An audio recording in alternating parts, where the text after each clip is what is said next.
It was a scorching afternoon on the Serengeti.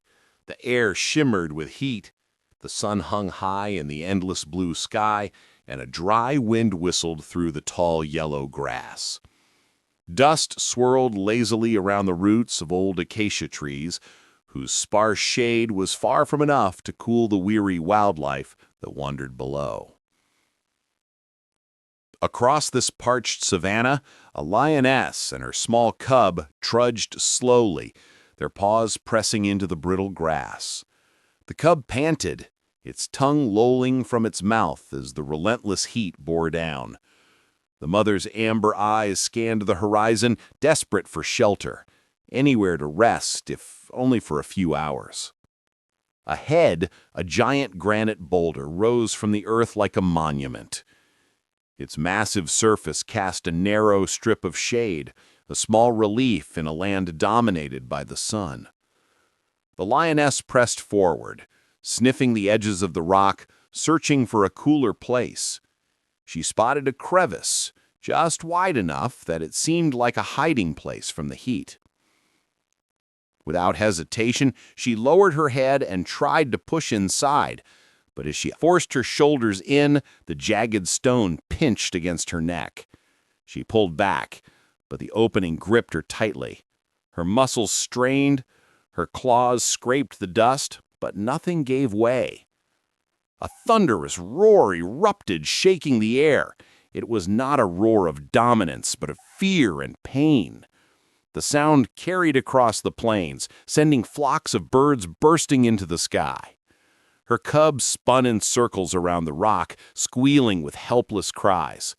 The little one pressed its head against its mother's side, trying to nudge her free, but she was wedged firmly. Minutes dragged into an hour. The cub's energy wilted. The mother lion's chest heaved with exhaustion. Her roars turned to pained groans. The Serengeti, usually alive with the chorus of animals, seemed to fall into a tense silence. Just then, in the distance, a faint rumble broke through the stillness. A green pickup truck, coated with dust, rolled steadily along a dirt path. It bore the insignia of the Serengeti Wildlife Ranger Service. Inside sat Daniel Okoro, a senior ranger known for his calm under pressure, and Lindiwe Mahongo, a young and determined wildlife medic. They had just finished their midday patrol when Daniel slowed the vehicle. "Do you hear that?" he asked, cutting the engine. The strange echoing roar drifted again through the air. Lindiwe's eyes widened. "That's not normal. That's distress." Daniel steered off the dirt path, guiding the truck through thorny bushes and uneven ground. As they approached, the sight froze them both. The lioness's head was jammed inside the granite crevice, her powerful body pressed against the rock in desperation. Her cub stood beside her, ribs visible from stress and heat, but instead of aggravation, it let out pitiful whines. Lindiwe swallowed hard. "If we don't act quickly, she'll suffocate, and the cub too." Daniel nodded, already assessing the situation. His training kicked in. Evaluate, stabilize, rescue. He grabbed the binoculars and scanned the scene for potential threats. No other lions lurked nearby. It was safe for now. He said, "Prepare the tranquilizer quietly." Lindiwe pulled a dart from their medical kit, loading it into the air rifle with steady hands. She wiped the needle tip with alcohol, took a deep breath, and aimed carefully. The dart hissed through the air, striking the lioness in the shoulder. The lioness roared violently, but within minutes her strength waned. Her massive body sagged, her growls turning to low groans. The Serengeti, usually alive with the chorus of animals, seemed to fall into a tense silence. The rangers approached cautiously. Daniel slipped a rope under her torso while Lindiwe steadied him. They tugged, but her body barely shifted. The rock's sharp edge pressed into her neck, making every pull dangerous. Blood trickled slowly where the stone cut against her skin. We can't drag her out. It'll kill her. We'll have to widen the gap. He retrieved hammer, chisel, and safety goggles. The first strike echoed like thunder across the plains. Chips of granite scattered into the dust. Again and again he struck, sweat pouring down his face. Lindiwe took turns, her arms aching as she hammered. The sun beat down mercilessly, their uniforms clinging to their skin. An hour passed. The gap widened only slightly. The cub lay nearby, watching with desperate eyes, sometimes letting out a soft, broken mewl. Daniel's jaw tightened. We need more power. He sprinted back to the truck, pulling out a portable cutting tool. The motor whined as sparks flew, spraying like golden stars against the gray stone. The smell of burnt metal filled the air, mixing with dust. Lindiwe shielded the cub, spraying cool water on it to keep it hydrated. Piece by piece, the granite surrendered. A crack widened. A large chunk broke away, thudding heavily to the ground.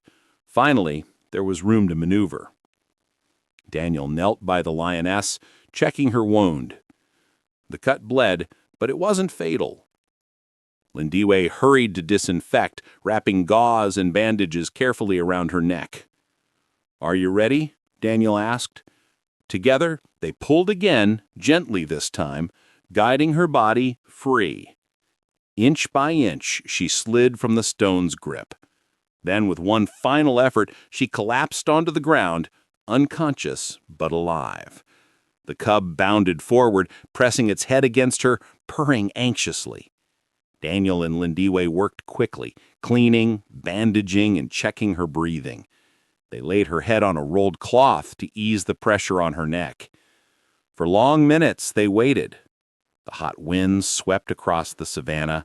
Flies buzzed around, but the rangers waved them away. Then, finally, her tail flicked. Her breathing deepened. Her eyes fluttered open. The cub let out a squeal of joy and nuzzled his mother's face. The lioness blinked, disoriented, but soon her eyes focused. She licked the cub gently, as if to reassure it. The sight made both rangers exhale in relief.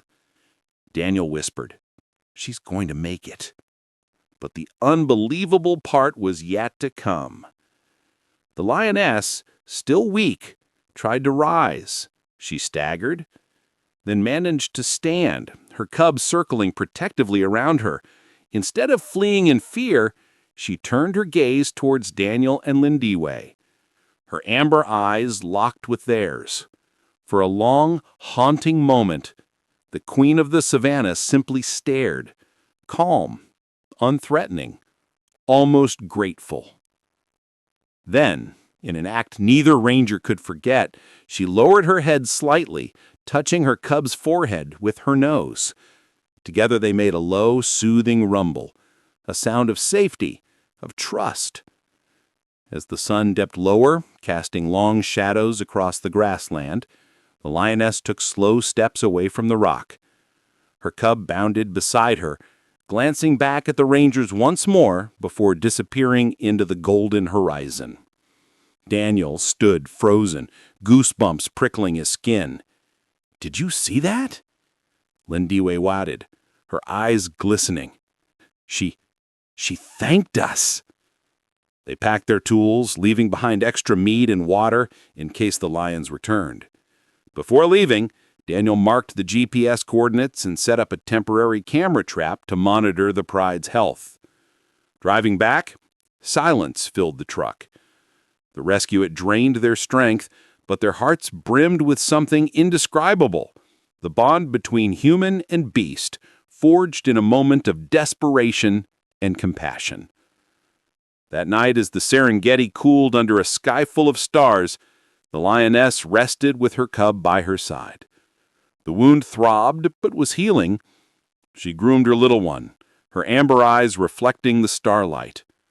Somewhere in her wild heart, a memory lingered of the strange two-legged creatures who broke the rock, who gave her back her freedom. And in the ranger station, Daniel wrote in his logbook, "Rescue successful, Mother and cub alive. Outcome? Unbelievable.